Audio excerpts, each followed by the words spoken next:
Welcome back to 10 with Ken. Over the past decade, higher ed institutions have been consciously promoting equity, diversity, and inclusion, as well as Indigenous reconciliation and decolonization. Campuses have been embracing students, faculty, and staff from diverse national, ethnic, and religious backgrounds, and supporting those with visible and invisible disabilities, non-binary gender identities, Indigenous ways of knowing, and much more. Inclusion impacts all aspects of the institution, from academic programs to pedagogical practices, from community-based research to marketing communications. Today, I sit down with Matthew Tsang, co-founder of inclusive communications agency AndHumanity, to learn more about intercultural perspectives and inclusive marketing principles. Let's take 10 and learn from his experience.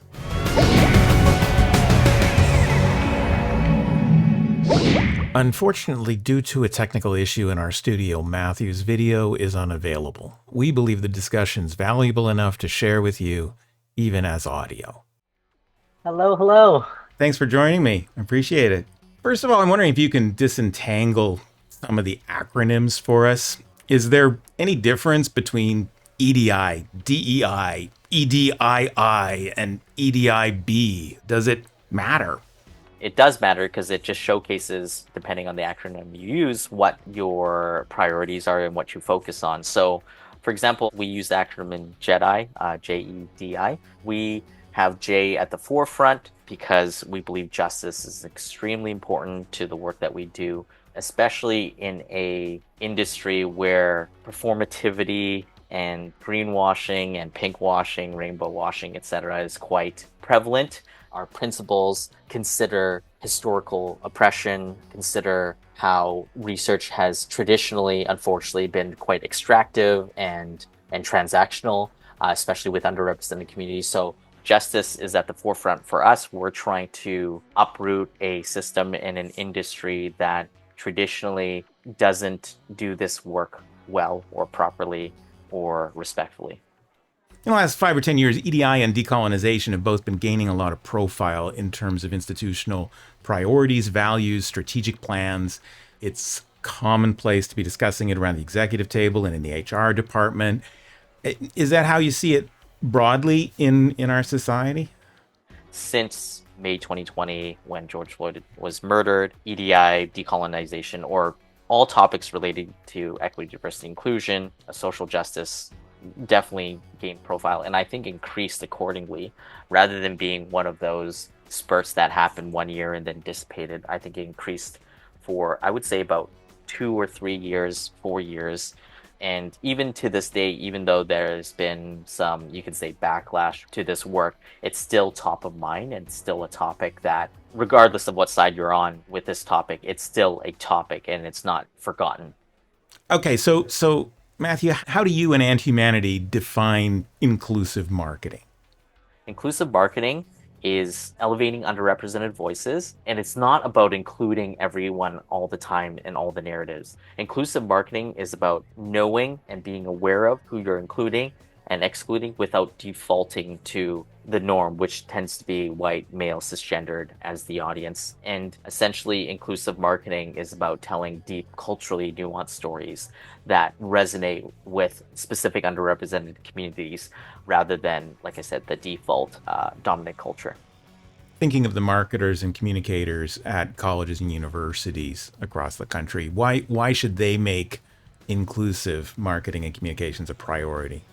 So if you look at the statistics, diversity is increasing year over year, especially with the younger generation, with GenZ and GenAlpha, who's born into a world where diversity is the norm and we're more global citizens and we're more globally connected. And there's a deeper understanding of differences beyond differences in identity.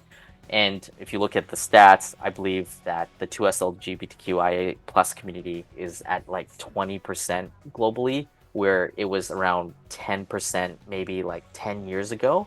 And that's not because there are more folks that are from the 2S LGBTQI plus community. That's because there's been more people comfortable to identify under that community. There's more terminology and definition and ability to define yourself under that community because there's more education and understanding around that. You look at major cities, and I think a lot of them, especially in Canada and the US, are minority majorities already, meaning that the white population is outnumbered by the so-called minority population already. Basically, if higher ed marketers and communicators don't address this, they're going to fall behind, because not only does the younger generation see and experience more diversity, they are also more culturally competent and have more of a social justice lens, more of an angle and understanding towards what equity even means, and just overall have more cultural and intercultural competency than the generations before them. And that comes through education and obviously growing up in a more diverse and globally connected world. So essentially, why should they care is that not only is it a moral imperative, it's going to affect your bottom line. The business case is very clear, but we have a moral imperative to create authentically inclusive work as marketers, because for so many years, brands have shirked that responsibility. It was around 8 or 9 years old when I remember looking in the mirror and I was wearing my Superman costume. I was like, oh, I don't look anything like Superman or Clark Kent. It wasn't just like the lack of muscles. It was like the bone structure, the color of my hair, my eyebrows, everything like that, the color of my eyes. I was like, I'm not white. Like, I just realized that I wasn't white in that moment. And I remember from then on, I always asked my mom to be a ninja for Halloween, because that's where I saw myself reflected. She thought I was obsessed with ninjas, but really it was just where I was comfortable. So marketing and communications works in a cycle with society. Billions and billions of people see the content that marketers and communicators and advertisers create. And in turn, society shifts perceptions of themselves, each other, because of the content that we create. Now, younger generations are demanding that brands embrace their role as not only people who target consumers with their products and services, but have the ability to create a better world, to create a more inclusive world, a world that can foster belonging, etc., because they have the resources and it's integrated as part of society. So that's where AndHumanity comes from. We have a responsibility to humanity as marketers and communicators. Cautionary tales are always popular. Everyone loves to watch a train wreck. Are there Everyone loves to watch. are there missteps you've seen marketers make in the name of being inclusive? Yeah, absolutely. There's so much. One is forgetting people are intersectional. For example, the 2S LGBTQIA plus community, you see a lot of pride campaigns. A lot of them are done really right, and a lot of them have the right intentions, but intersectionality is often forgotten. It's very different being a white gay man than it is being a black lesbian, even though it fits under the same community. But if you forget intersectionality in your campaigns and your work, and again, you center the dominant culture, for example, a white gay man, and you tell a deep culturally nuanced story about the dominant culture within that community as a representation for the whole community, then that can be quite harmful, because then again, you're not considering intersectionality. We're all complex human beings and we can't be checked off in a box. You can't sort people into a specific category of identity. We just have so much nuance. So because of that, we always encourage really deep storytelling with that nuance, rather than leaning into stereotypes or generalizations about a specific community. Another one, based on our guiding principle, is nothing about us without us. This is where a majority of callouts happen, because obvious egregious mistakes in the campaigns are made, because obviously someone with lived experience and cultural competency wasn't part of the decision making or didn't feel comfortable enough to provide insight into why a campaign should or shouldn't do that. It's not enough just to have them be consulted. They have to be in a psychologically safe environment and an inclusive space where they can feel comfortable to explain or share their lived experience, knowing that there's not going to be backlash or an issue with them sharing. Because some people don't feel comfortable speaking in large spaces. Some people recognize power dynamics, and as much as you say it doesn't matter, they will still feel a certain way. It's not enough to avoid harm. You have to be counter-stereotypical. Marketers and communicators sometimes operate fear-based in terms of, I don't want to offend this community. Is this safe to say? And that's a very checkboxy approach, unfortunately.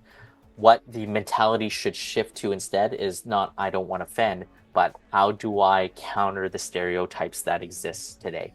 How do I use my brand's power and reach and resources and ability to counter stereotypes and thus create more authentically inclusive work?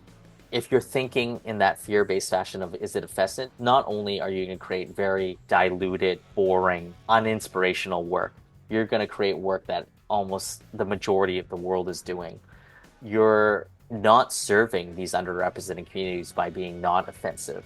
It's not just about being not racist, it's about being anti-racist, right? For this, you have to take that an extra step to be counter-stereotypical.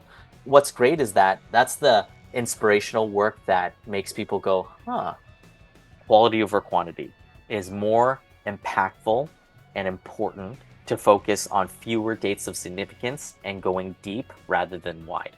Go deep. Achieve brand congruence, where you're doing work internally that matches what you're stating externally. You're investing in, for example, Pride Month or the 2S LGBTQIA+ community.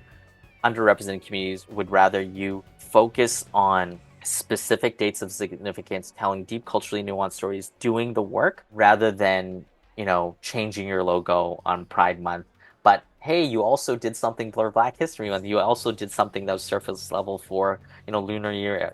It is more important to go deep than it is to go wide. What's remembered is deep, culturally nuanced work where there's obvious investment from the brand, where it's very intentional, it's very thoughtful, it takes time. And oftentimes, because marketing communications departments and advertisers don't have time, they end up just implementing very surface level work for each of the dates of significance. Is there advice you would give to institutional leaders, either the presidents and vice presidents of a college or university or the heads of marketing communications departments, as to how they might help to nurture an inclusive culture in their unit or in their campus?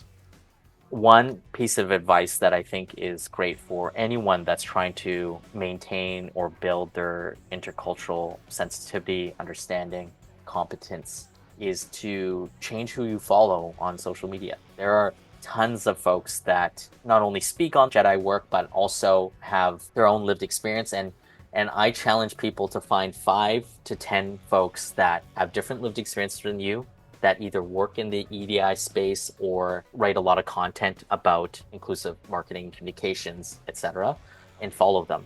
And you will notice, because as you're organically scrolling Instagram or going on LinkedIn, etc., their feeds will start to pop up, and the content that they share over time, you'll be like, oh, it'll slowly immerse. And like anything, it takes many, many hours to actually build intercultural competence, thousands of hours. But the idea behind this is that it's a first step, and it's an easy first step. And if that's not the way that you spend your free time, like some people watch TV shows, I challenge you to watch TV shows where the protagonist or the storyline is based on someone with a different dimension of identity than yourself.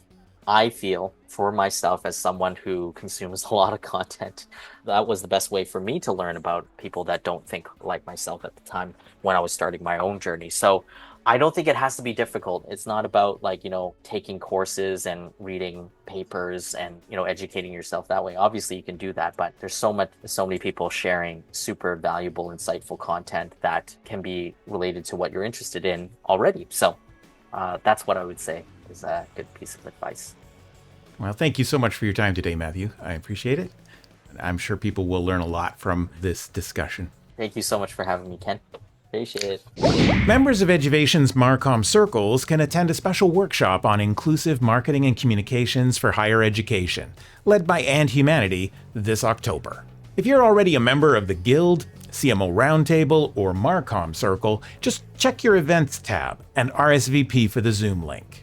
If you're not yet a member of this dynamic virtual community, check out the many perks at eduvation.ca/CMO, or sign up for a 3-month free trial at circles.eduvation.ca. See the links in the video description. Members of the Marcom Circle participate in at least 4 quarterly Zoom sessions, ongoing year-round chat, polls, and news feeds, and have access to exclusive collections of higher ed video critiques, brand campaign cases, Marcom org charts, and more. Come join us and get engaged.